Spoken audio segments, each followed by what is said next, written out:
Welcome back to the QoR swatching series in which I swatch out the entire QoR range. This is episode 12 and we're going to be looking at the warm neutrals. We're going to be looking at the really intense yellows and also getting through the brown colors. In this video, we're going to be taking a look at Nickel Azo Yellow made with PY150, Permanent Gamboge made with PY42, PV19 and PY150, Quinacridone Gold made with PO48 and PY150, Transparent Red Oxide made with PR101, and Quinacridone Gold Deep made with PO48. First up, we have the Nickel Azo Yellow, and this is a Nickel Azo Yellow as you would expect. You get the intense yellow, but you also get a more muted golden yellow happening in the mass tone. And in terms of gradation, I see 1, 2, 3, 4, 5. So actually, I see 5 stages, but it's not so clear. The mass tone is coming down here, and the mass tone is quite uneven. So you are going to get nice clear stages, and which means you're going to get nice good control, but you might have a problem with what the mass tone decides to do. It surprisingly doesn't suffer from cauliflowering as such, so you're going to have an easy time with that. But again, as I said, you get these mass tone coming right down through your stages in the gradation. It is classified as transparent, and I would agree with that. But on the mass tone, don't know if you can see this, but it is a tiny bit shiny, just like here and here. But it's not as bad certainly as like Shinhan. It's because it's when it's really concentrated paint, but you do get a little, there we are, little bit of shine. Because it's staining and transparent, it's pretty decent at the glazing. Although, again, with the mass tone, it's quite hard to get an uneven layer of color down. It holds up really well to the high tinting strength colors. I think you get to turn your colors into more autumnal versions of themselves, especially with like the yellows, oranges, and the reds. They're going to be turned into a nice autumnal palette, but also very intense palette. So that could be quite interesting. It is made with PY150, which is your Nickel Azo Yellow. And dispersion goes pretty crazy. You have a big mass tone in the middle with lots of feathering. And I would say the halo, certainly on this side, would go quite far. But I would say medium. It's not going to go very far, like some of the colors, but it will go pretty far. And you're going to have fun with that bright sunny yellow happening in your dispersion. Then we have the Permanent Gamboge, and this is quite similar to the Nickel Azo Yellow, but you don't get as intense of a yellow undertone happening. So if for any reason that the Nickel Azo Yellow is a little bit too yellow for you, then a Permanent Gamboge is a good alternative. It's definitely more golden in the mass tone than the Nickel Azo. The Nickel Azo is a little bit more muted golden color. This is definitely like a golden, like a bronzy golden color. It has 1, 2, 3, and I would say 4 and 5 is one stage.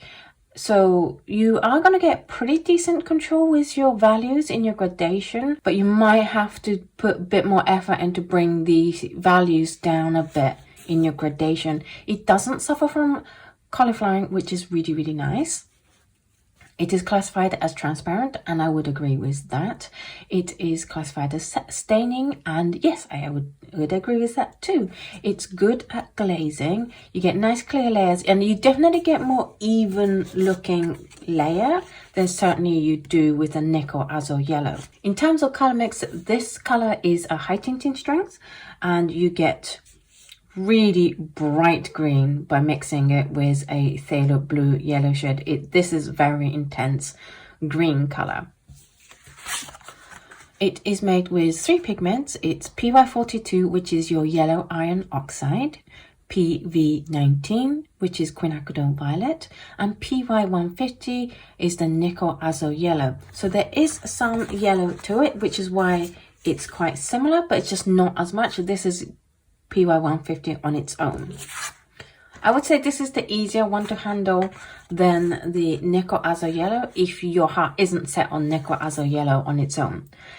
In terms of dispersion, I think it disperses really well. The mass stone isn't really a mass stone, it kind of dispersed all over. And I think it will go much further out than the box allowed. I would say medium to high dispersion. We then have the Quinacridone Gold, and this is a very intense yellowish but also reddish kind of brown. It's definitely golden, certainly in the lighter tones.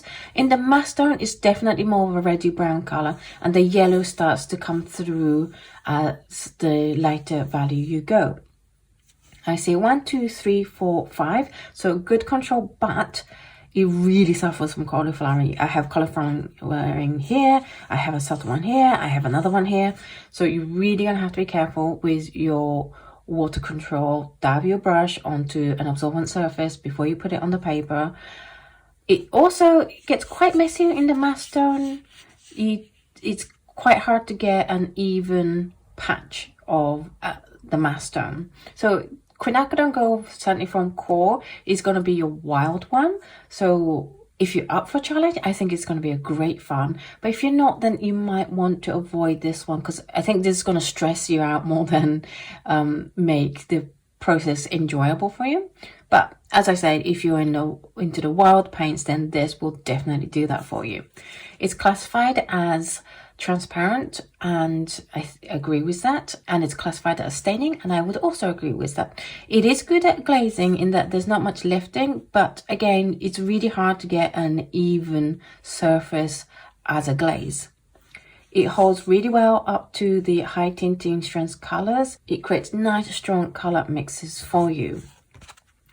It is made with P048, which is the Quinacridone Burnt Orange, and the PY150 again, which is the Nickel Azo Yellow.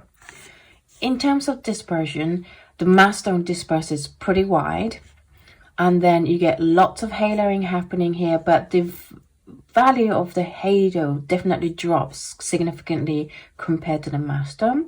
But I think this haloing would go like medium far if you let it go as far as it wants. Then we have the Transparent Red Oxide, which is interesting again because we had the Transparent Yellow Ochre in the previous episode. It is also a granulating color. So you have Transparent Red Oxide that is granulating. And I think this will be like the perfect color for the right person, but you have to pick this color with a purpose, otherwise you're going to be like, what is happening? The color itself is a maroony brown red kind of color. I see 1, 2, 3, and then 4 and 5 again is the same kind of value. They look exactly the same. I think there's a significant drop in value here after stage 2, so you're going to have to put a little bit of effort in to bring the pigments down with you if you want a more smoother gradation. The granulation, I think, is most beautiful in stage 2. So it's just mass tone with a little bit of water added. You get really good texture happening here. You don't get cauliflowering thanks to that granulation. So it is an easy one to handle in terms of water level. But again, as I said, with the gradation, you're going to need to put a little bit more effort in. It is classified as transparent, and I would agree with that. It's classified as staining, and this I would say is very staining, which is good.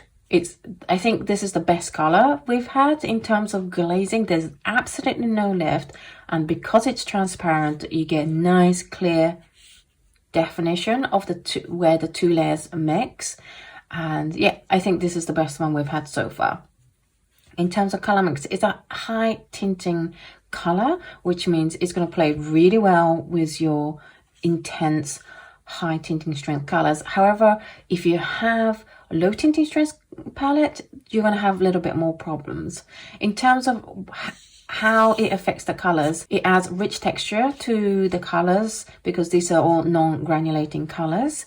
And I love most Transparent Red Oxide based on the fact that I love the colors they create, and that's no different here. You get this hot corally pink color here, you get nice mustardy color here, and you get this gorgeous muted blue happening here, all with really strong textures happening, and especially in this one you get a lot of texture happening. It's gorgeous color. I think if you have been looking for these kind of color mixes but wanted a bit more texture, then I think this is a really good choice for you to give it a go. But again, it is granulating, so you have to decide whether granulating transparent red oxide is for you or not. It is made with PR101, which is the synthetic iron oxide red. And in terms of dispersion, it's quite interesting in that you get some color separation happening, even though it's one pigment. You get some redder areas, and you definitely get some more muted areas. The mass tone disperses pretty well, and then you just get some faint haloing happening out to the edges of the rectangle. And finally, for this video, we have the Quinacridone Gold Deep. And this is a really intense red-brown color, but it still has that warmth. It has an oranginess to it in the undertone. So I'm just going to give you a peek of the next color in the next episode. And I would say this is red-brown, whereas this is a lot warmer brown. In terms of the hue, I would say it's like a red squirrel color. And if you're painting red squirrels, I think this will be a great color. I definitely see a lot of texture happening. So I would classify this as granulating. There's definitely unevenness in the color happening, which must be granulation. I see 1, 2, and kind of like this is all the same. There's a huge drop in value here. So if you want an even change in value, then you're going to have to put some effort in to bring the pigment down with you from here onwards. Otherwise, you're just going to have a very clear line in your gradation, and you're going to be like, why aren't you coming down? But for like a monochromatic studies, I think this will be a really nice color as an autumnal landscape. It does suffer from color firing though, so there's going to be a lot that you're going to have to look out for if you're doing gradation with this color. It is classified as transparent, and I would agree with that. It is classified as staining, and again, I would agree with that. It's pretty bad at the glazing. You definitely see a lot of color lifting, so I would try avoiding it, or just be quick about it and don't outline where you're going to fill. Just fill the area in a single go. It's a high tinting strength color, and I think these colors are gorgeous.